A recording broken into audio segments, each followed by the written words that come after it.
যারা নিচের তাদের বেতন আমরা 2.5 গুণ করেছি, আর যারা উপরে তাদের 2 গুণ। তার মানে 50% বেশি বাড়ছে নিচের দিকে। এটা আমরা ইচ্ছা করে করছি, কারণ নিচের দিকেই প্রবলেমটা ছিল। এটার নিচের দিকে একটা লোক বেতন নিয়ে, এখন আমরা বলতে পারি যে ঠিক আছে প্রাইভেট সেক্টর আরও কম দেয়, এই কথাটা তো সমাজে আসতেছে। আনসার হচ্ছে কারো অধিকার নাই এমন বেতন দেওয়ার যাতে মানুষ না খেয়ে মারা যায়। সেই অর্থে সরকার একটা স্ট্যান্ডার্ড সেট করে দিল। প্রাইভেট সেক্টরের উচিত হবে এই স্ট্যান্ডার্ডটা দেখা, কারণ প্রাইভেট সেক্টরের বেতন স্কেল আমরা অ্যাডজাস্ট করেছি, আমরা দেখেছি। অ্যাডজাস্ট করা বলা যাবে না, আমরা দেখেছি। কি দেখতে পেয়েছি? উপরের দিকে সরকারি কর্মচারীদের চেয়ে 10 গুণ বেশি বেতন তারা দেয়। উপরের দিকে তারা যদি 10 গুণ বেশি বেতন দেয়, নিচের দিকে তাকে দারিদ্র্যসীমার নিচে রাখবে, এটাও অ্যাকসেপ্টেবল না। সুতরাং এই আলোচনাটা অনেকেই করছেন। আমার হিসাবে মাথায় রাখতে হবে যে আমি নিচের দিকে একটা কর্মচারী যে কাজ করছে তাকে তো দারিদ্র্যসীমার নিচে রাখতে পারি না, সে যেন খেতে পারে ঠিক মতো, এটা তো রাখতে হবে। সুতরাং সেই প্রিন্সিপালটা আমরা এই প্রথমবারের মতো সেট করে দিলাম যে না, এর নিচে নামতে পারবে না। উপরের দিকে 320 জন লোক, 320 জনের লোক 4 গুণ করলেও কোনো টাকা না, নাম্বার ওয়ান। আমরা উপরের দিকে যে না বাড়িয়েও একজন বলতে পারতো এত টাকা বাড়ালেন কেন? আনসার হচ্ছে যে ভালো কোয়ালিটির সরকারি কর্মকর্তা যদি রাখতে হয়, তা নাহলে আর প্রাইভেট সেক্টরে চলে যাবে।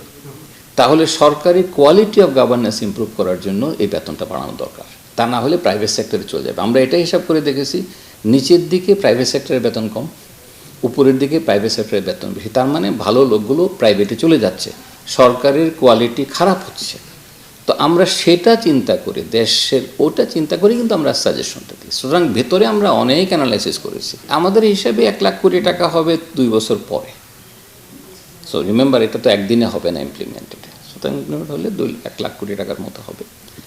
আর ইম্পর্ট্যান্ট ইস্যু হচ্ছে যে গভর্নমেন্ট কোনটা ইমপ্লিমেন্ট করে, এখন বাজেটে কত লাগবে। এখন বাজেটের কথা তো আমরা অনেকেই জানি, আমি এগ্রি করি যে ট্যাক্সের উপরে চাপ বাড়বে।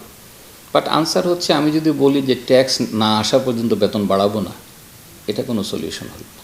মানুষের জীবনযাত্রা, মানুষ কষ্টে আছে।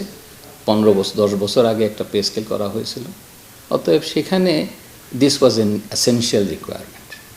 দ্বিতীয় প্রশ্ন যেটা আসে, আমরা যখন খরচ করি, আমাদের $12 বিলিয়ন তো লুটপাট হয়েছে।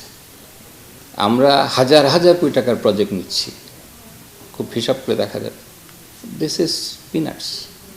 এর ফলে যেটা গভর্নমেন্টের করা উচিত হবে, quality of the government services must improve. আমি মনে করি সেটা চিন্তা করা উচিত, কারণ আমি ভালো লোককে ধরে রাখার জন্য ব্যবস্থা করছি, এটা ইম্পর্ট্যান্ট। আমরা নিচের দিকে একটু মনে করছি যে সরকারি কর্মচারী না খেয়ে থাকবে, অসহায়ের মতো থাকবে, এটাও থাকা উচিত না। সুতরাং কতগুলো নীতিগত প্রিন্সিপাল আমরা এখানে সেট করে দিয়েছি, এবং আমরা আশা করি যে এর ফলে যেটা হবে, শুরুতে যদিও চাপ মনে হবে, কিন্তু আলটিমেটলি চাপ বাংলাদেশে ইকোনমি যদি গ্রো করে, সার্ভিস যদি ইমপ্রুভ করে, this is not a big one. সুতরাং ক্যাবিনেট সেক্রেটারি আন্ডারে যে কমিটি থাকে, সেই কমিটি এটা দেখবে, দেখে তাদের বিবেচনায় যেগুলো করা যায় ইমিডিয়েটলি করবে, এবং তারা করতে পারবে না, তারা ক্যাবিনেটকে জমা দেবে। সো এই প্রসেসে আমি যা দেখতে পাচ্ছি, এই সরকারের যে কয়দিন সময় আছে, ভেরি ডিফিকাল্ট তাদের পক্ষে করা। বাট কমিটি হয়ে গেছে এবং সেটা প্রসেসের মধ্যেই হয়ে গেছে। সো আমি ধরে নিচ্ছি যে আগামী সরকার আসলে তারা একটা রিপোর্ট দেবে। এটা তো পেছনে যাওয়া যাবে না, এটা সামনে যাবে। যেহেতু এটা সামনে যাবে, অতএব তারা রিপোর্ট দেবে, সেইভাবে ব্যবস্থা নেবে। অর্থের কিছু যে সংস্থান নাই তাও না, আমরা অর্থের দিকটা আমরা দেখেছি কতটুকু করা যায়, সুতরাং সেইভাবেই সাজেশন করে দেওয়া আছে।